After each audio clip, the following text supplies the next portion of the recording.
네, 크립토 엑스파일 오늘 들여다볼 소식은 미국 대법원에서 판결된 상호 관세, 그리고 이 이슈가 디지털 자산 시장에 미칠 여파를 알아보겠습니다. 도움 말씀 주시기 위해 원더프레임 김동환 대표 나와주셨습니다. 대표님 안녕하세요. 네, 안녕하세요. 네, 대표님 먼저 이번 미국 연방 대법원이 트럼프 정부의 관세 부과에 제동을 건 판결을 내놨습니다. 이번 판결 내용 어떻게 보시고 계십니까? 연방대법원이 20일에 그 IEPA라고 하는 법에 근거해서 트럼프 정부의 관세 부과가 이루어졌었는데 그게 이제 위법하다라는 판결을 내렸죠. 다만 지금까지 10개월 동안 거뒀던 관세 환급 관련해서는 하급심에서 판단하도록 했습니다.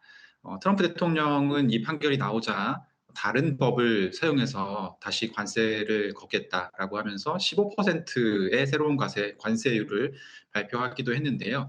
어쨌든 이번 판결은 트럼프 대통령에게 매우 큰 정치적 타격을 입히는 내용이고 판결의 내용이 이렇게 될 것이라는 점은 많은 전문가들이 예상했던 내용이었습니다. 다만 보수 성향의 대법관들이 압도적으로 많은 현 연방 대법원이 판결을 하느냐 마느냐가 초점이었는데 실제로 연방대법원에서 1월에 세 차례 판결을 미루기도 했었고요.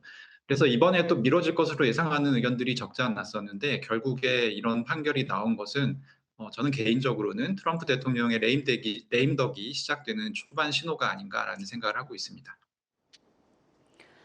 네, 트럼프 대통령의 정치적 힘이 약화되기 시작하는 신호라고 전망을 하셨는데요. 그렇다면 이번 판결이 비트코인과 디지털 자산 시장에는 긍정적인 영향이 될까요? 부정적인 영향이 될까요?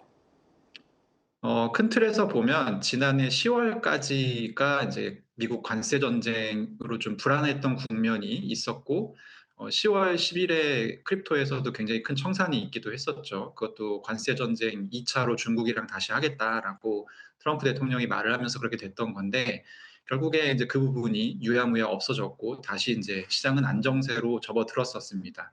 그런데 이번에 15% 관세를 새로 부과하겠다는 얘기를 한 것도 그렇고, 어쨌든 관세로 인한 경제 불확실성이 다시 좀 커지는 그런 이제 변화가 앞으로 진행이 될 것으로 예상이 되고요. 이번 판결로 인해서 IEPA라고 하는 법으로는 관세를 이제 매길 수가 없게 됐고요. 다른 용도로, 다른 어떤 수단으로, 다른 법을 이용해서 관세를 매길 경우에 가장 표면적으로 바뀌는 변화가 이 대중관세가 좀 감소하는 효과가 있어요. 그래서 미국 주식시장 같은 경우는 여기에 해당되는 수혜 기업들이 있고 이 기업들은 이제 주가가 좀 올라가겠죠. 근데 크립토 같은 경우는 이런 완충 장치가 없기 때문에 크립토 시장은 온전히 이 불확실성을 또 견뎌내야 될 것으로 보입니다. 네, 아직까지 시장에 직접적인 영향은 없으나 또 비트코인과 디지털 자산 시장을 이끌었던 트럼프 정권에는 제동이 걸린 것 같습니다. 시장도 추가적인 하락이냐 반등이냐를 놓고 설왕설래가 많은데요. 먼저 트럼프의 차남이 이 비트코인이 결국 100만 달러에 돌파할 것이라는 낙관적인 목소리를 높였습니다. 어떻게 생각하시나요, 대표님? 트럼프 차남은 이제 에릭 트럼프죠. 에릭 트럼프를 비롯해서 트럼프 일가는 이미 이제 크립토 업계인이라고 해도 될 정도로 이렇게 많이 밀접하게 들어와 있는 상황입니다. 그래서 크립토 업계가 잘 되면 이 사익을 좀 추구할 수 있는 그런 상황이라고 볼 수 있고, 그래서 비트코인 가격을 뭐 어디 공식적인 석상에 나가서 얘기할 때 긍정적으로밖에 얘기하기가 좀 어려운 그런 상황이라고 보셔야 될 것 같아요. 그래서 뭐 한국 분들도 많이 투자하셨던 비트마인의 톰리 의장이 이더리움 가격이 계속 떨어지는 와중에서도 이더리움의 좋은 얘기들을 계속하고 있잖아요. 그런 것과 비슷한 그런 거라고 보시면 되겠습니다. 네, 또 반대급부로 누리엘 루비니 뉴욕대 명예교수는 비트코인 붕괴를 경고했는데요. 이 또한 대표님 의견이 어떠신지 궁금합니다. 루비니 교수 같은 경우는 2018년 이전부터 비트코인의 내재 가치가 없다라는 얘기를 반복해서 해왔던 인물입니다.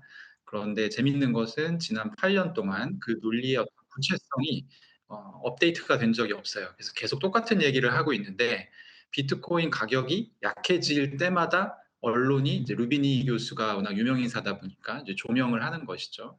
그래서 뭐 제 생각에는 에릭 트럼프처럼 무턱대고 비트코인 가격이 100만 달러 갈 거다라고 생각하는 것도 위험하고 루비니처럼 비트코인 언제나 무가치하다라고 생각하는 것도 별로 귀담아 들을 만한 의견은 아니라고 생각합니다. 어쨌든 최근 몇 년 동안 디지털 자산을 포함해서 다양한 자산들의 가격들이 많이 올랐고 지금은 이제 그 과열이 냉각되는 국면이니까 지정학적 이슈나 거시경제 이슈를 중심으로 시장 판세를 잘 판단하는 것이 중요하지 않을까 싶습니다. 네, 이런 상황 가운데에서 이 투자자들 사이에서는 지금이 저가 매수의 기회다, 혹은 또 좀 더 신중해야 한다, 이런 다양한 의견들이 분분한데요. 마지막으로 대표님이 생각하시는 앞으로의 시장 동향을 단기와 또 장기로 나눠서 자세히 좀 설명해 주신다면요. 단기는 불확실성 요소가 굉장히 크고요. 이유는 지정학적 요소, 그리고 거시경제 이슈, 그리고 사실은 관세 판결 같은 경우는 저는 이제 올해 안에 안 날 수도 있다라고 생각했는데 이 부분까지도 지금 난 상황이기 때문에 불확실성 요소가 굉장히 많다라고 이해하시면 될 것 같고요. 장기적으로 보실 때는 현재 3천억 달러 수준인 스테이블 코인 시가총액이 이제 연말에 어디까지 늘어날 것인지를 좀 봐야 판단이 가능합니다. 그래서 장단기를 같이 좀 얘기를 해보면 구체적으로 크게 세 가지를 보셔야 되는데 첫 번째는 스트레티지나 비트마인 같은 DAT 기업들이 부활할 수 있느냐 이 부분을 보셔야 되고요. 두 번째로는 비트코인 현물 ETF로 들어오는 신규 자금 규모가 커질 것이냐 이게 중요하고요. 마지막으로는 지금 미국 상원의회에서 논의되고 있는 클라리티 법안의 상원 통과가 조속하게 이루어지느냐 적어도 3월 말까지 이루어지느냐가 굉장히 중요한 부분입니다. 그래서 스탠다드 차타드 은행이 올해 말 전망을 30만 달러로 잡았다가 최근 두 차례에 걸쳐서 10만 달러까지 이 전망을 하향했거든요.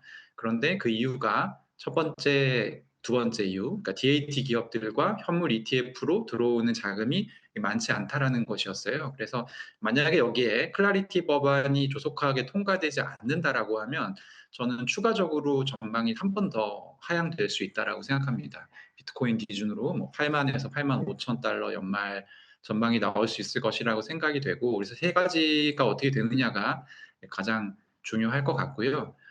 또 여기에 더불어서 지금 이란과 미국 간의 어떤 지정학적 이슈, 전쟁을 하느냐 마느냐 하는 부분도 있고, 아까 제가 이제 이런 어떤 연방대법원의 판결 자체가 트럼프 대통령의 레임덕의 시초, 초기와 관련이 있다라는 말씀드렸는데 11월에 미국 중간선거가 치러집니다. 그래서 이 중간선거에서 미국 공화당이 하원을 잃게 될 경우에는 또 트럼프 대통령의 많은 부분에 이제 제동이 걸릴 수밖에 없고요. 또 크립토 관련해서 법안을 더 통과를 시켜야 되는데 그런 부분들도 여의치 않아지는 측면들이 있습니다. 그래서 여러 가지 뭐 다 얘기하기는 좀 어렵지만 올해는 꼭 크립토 투자가 아니라 하더라도 상당히 변동성을 야기하는 요소들이 많기 때문에 투자에 특히 유의하셔야 될 것 같습니다. 네, 말씀해주신 다양한 요인들 잘 유의하시면 좋을 것 같고요. 명쾌한 인사이트 오늘 정말 감사합니다. 원더프레임의 김동완 대표였습니다.